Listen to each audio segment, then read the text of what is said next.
শরীরটা খারাপ হলে মনে হয় কেন আমার শরীরটা খারাপ হয়, মানে আমার উপরে যারা ডিপেন্ড করে থাকে তাদেরও অনেকটা সমস্যা হয়ে যায়। যেমন আমার এই ছেলে, তো ও আজকে বলেছিল মা আমাকে পনির দিয়ে একটু কিছু করে দেবে।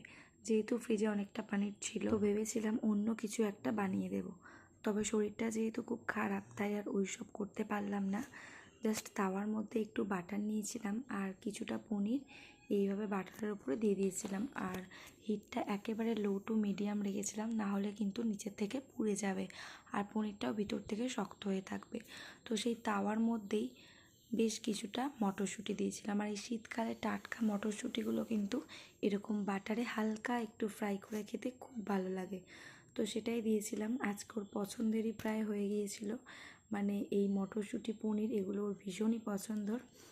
তো যাই হোক, এইভাবে একটু হালকা করে বাটার দিয়ে একটু নেড়ে চেড়ে পনির আর মটরশুঁটি দুটোই ভেজে নেব। মিনিটখানেক পর হিটটা একেবারে লো করে দিয়ে আরও মিনিটখানেক এরকম ঢাকা চাপা দিয়ে রেখে দেব, যাতে করে মটরশুঁটি আর পনিরটা খুব ভালো করে ভিতর থেকেও কুক হয়ে যায়। আজকে কোনো রকম হেভি খাবার কিছু করে দিতে পারিনি। হেভি মিন্স রুটি বা পরোটা বা অন্য টাইপ কিছু করে দিতে পারিনি। এরকমই কয়েকটা ছোটোখাটো জিনিস দিয়ে টিফিনটা গুছিয়ে দিয়েছিলাম, আর এতে করে আমার ছেলে আরও বেশি খুশি হয়েছিল। তো দেখতে পাচ্ছ এই যে ছোটো ছোটো হাত, ও নিজেই টিফিন বক্সটা খুলছিল আর আমাকে বলছে মা সরো আমি করে দিচ্ছি, তোমার কষ্ট হচ্ছে।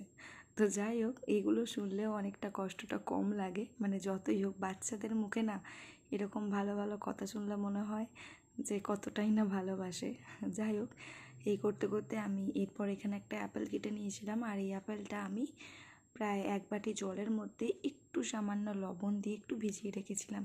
এইভাবে যদি আপেলগুলো ভিজিয়ে রাখি তাহলে কিন্তু টিফিনে দেওয়ার পর, মানে যেহেতু ওরা টিফিনটা প্রায় 2 ঘন্টা পরে খায়, মানে টিফিনটা দেওয়ার পর, তো তাই এরকম কিন্তু একটু হালকা লবণ জলে ভিজিয়ে রাখলে আপেলটা কালো হয়ে যায় না, আর স্বাদটাও কিন্তু বেশ ভালো লাগে। হালকা একটু লবণ থাকে তো।